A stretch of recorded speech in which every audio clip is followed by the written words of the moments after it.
So good evening dear friends, today we are studying the mode. और mode में अभी तक हमने चर्चा किया है कि मोड में हम किस प्रकार से हम मोड को फाइंड आउट करते हैं। और अभी अभी हमने इससे पहले वाले वीडियो में चर्चा किया कि मोड हम ग्राफ के माध्यम से मोड को कैसे आइडेंटिफाई करते हैं। अब हम बात करेंगे merits and demerits of mode as a measure of central tendency. Central tendency केंद्रीय प्रवृत्ति के माप के रूप में किस प्रकार मोड के क्या मेरिट्स और डिमेरिट्स हैं। तो मेरिट्स के हम रीड आउट करते हैं आपके सामने। Mode as a measure of central tendency has the following main merits.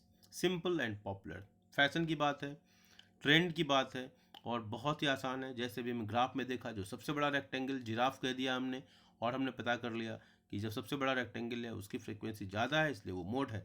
कितना आसान है, इससे आसान कुछ हो भी नहीं सकता। List effect on marginal values. Okay, तो इसका इफेक्ट कम होता है मार्जिनल वैल्यूज़ पर, क्योंकि अर्थमेटिक मीन और मीडियन की तरह ये नहीं होता है। अर्थमेटिक मीन तो हर वैल्यूज़ का इम्पैक्ट होता है।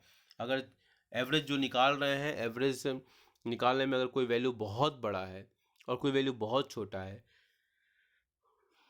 इसको ऐसे समझा सकता है कि एक परिवार में दो लोग रहते हैं और एक एक की इनकम 10,000 रुपये है और दूसरे की इनकम 0 है। तो परिवार की एवरेज इनकम क्या होगी? 10,000 plus 0 divide by 2, that is 5,000। जबकि एक 0 पा रहा है। है ना? Are getting point? ठीक है, तो मोड में इस तरह का झंझट नहीं होता है, जबकि मीन में इस तरह की बातें होती हैं। ग्राफिक्स लोकेशन, ग्राफ से अभी हमने देखा है, ज़्यादा बोलने की जरूरत नहीं है। ग्राफ से हम इसको लोकेट कर सकते हैं, अभी हमने लोकेट करके दिखाया हिस्टोग्राम की सहायता से। Best representative values, mode is the value which occurs most frequently in the series. सबसे ज़्यादा बार होता है इसलिए रिप्रेजेंटेटिव ज़्यादा बन जाता है।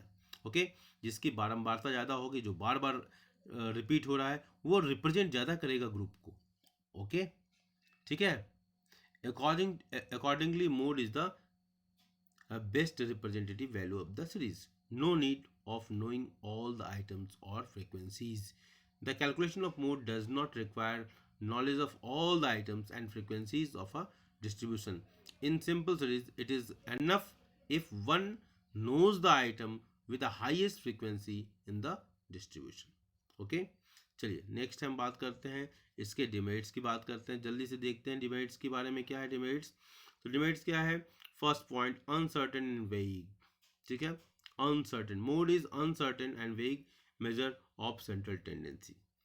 ठीक है, पहला पॉइंट हमारा कि अनसर्टेन एंड वेग मेजर। जैसे अर्थमेटिक मीन में जो कैलकुलेशन है उसमें मैथमेटिकल एस्पेक्ट्स है, उसमें कैलकुलेशन बिल्कुल कंक्रीट होता है। जो भी इंफॉर्मेशन सब कंक्रीट हो, जो सही हो चाहे गलत हो, चाहे वो रिप्रेजेंटेटिव हो या नहीं हो, लेकिन जो वैल्यूज है वो बिल्कुल क्लियर है। तो वो अनसर्टेनिटी नहीं दिखाई देती है अर्थमेटिक मीन में। लेकिन मोड में किसी की फ्रीक्वेंसी ज़्यादा है, ठीक है, किसी क्लास की, और हो सकता है कि बाकी की फ्रीक्वेंसीज उसके आसपास हो, लेकिन उसको हम प्रायोरिटी नहीं देंगे और हम एक कोई फ्रीक्वेंसी के आधार पर उसको मॉडल क्लास मान लेते हैं। तो वो चीज़ें यहाँ पर एक थोड़ी डिमेरिट के रूप में उभर कर आती हैं। Not capable of algebraic treatment. जैसे हम अर्थमेटिक मीन है उसको हम फर्दर एल्जेब्रिक ट्रीटमेंट करते हैं और उसके बेस पर जो फार्मूला है डिस्पर्सन वगैरह, जब आप पढ़ोगे आगे तो डिस्पर्सन वगैरह का, या आप कोरिलेशन पढ़ोगे तो कोरिलेशन में मतलब मेजर्स ऑफ डिस्पर्सन, वहाँ भी अर्थमेटिक मीन के फार्मूले का यूज होता है, कोरिलेशन में यूज होता है। इसका मतलब फर्दर एल्जेब्रिक ट्रीटमेंट पॉसिबल है, जबकि मोड का कहीं चर्चा नहीं होती है। आज मोड पढ़ा और आज ही मोड का एंड हो गया। No further study of mode है आगे के सिलेबस में। मेरी बात समझ आई? ओके, समझ में आई? Yes sir. ओके, चलो। Difficult, when frequencies of all items are identical it is difficult to identify the modal value. ये हमने पहले भी स्वीकार किया कि जब फ्रीक्वेंसीज बराबर बराबर हो जाएंगी तब उस समय मोड का वो इंस्पेक्शन मेथड तो बिल्कुल फ्लॉप हो जाएगा। फिर हमको ग्रुपिंग मेथड की तरफ जाना होगा, और ग्रुपिंग मेथड में जाने में एक थोड़ी डिफिकल्टी होती है कि ग्रुप बनाने में थोड़ा सा कन्फ्यूजन हुआ, एक छूट गया ऊपर से तो फिर गड़बड़ हो जाएगा, फिर एनालिसिस करो तो थोड़ा सा लेंदी की तरह लगता है। Am right?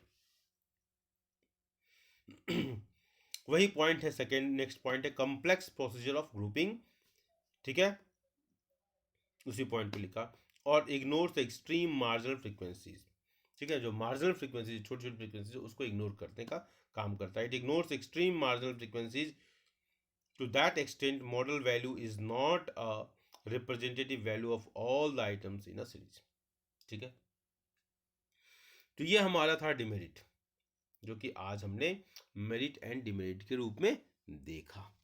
समझ में आई बात? तो ज़्यादा हम Yes, sir. ज़्यादा लंबा नहीं करेंगे। आज आपका जो वर्क है मॉर्निंग में जो हमने पढ़ाया था उसको भी कंप्लीट करना है, और ये ग्राफ के द्वारा हमने जो चर्चा की, तो ग्राफ की आप प्रैक्टिस कर लीजिएगा। हिस्टोग्राम जो पहले पढ़ा था ना, उस हिस्टोग्राम वाले लेसन्स को भी आप एक बार देख लीजिएगा, ताकि हिस्टोग्राम रीबिल्ड कर लो अपने उस आइडिया को, और इसके बाद हिस्टोग्राम बनाना सीख लेना, दोबारा प्रैक्टिस कर लेना, और इसके बाद उस क्वेश्चंस को जिसमें हम हिस्टोग्राम के द्वारा मोड निकालते हैं उसको देख लेना। फॉर्मूले के द्वारा वेरिफिकेशन के लिए भी आएगा 4 से 6 नंबर के बीच में। ठीक है, एनी डाउट? अगर डाउट नहीं है तो आज की क्लास हम वाइंड अप करेंगे आज। ठीक है, Okay, sir. Yes, sir. Okay, any doubt? No, sir. How is the josh? Hi. No, sir. How is the josh? Hi, sir. है, हाई सर, ओके चलो ठीक है, okay, good night, take care, bye. Good night, sir. Good night.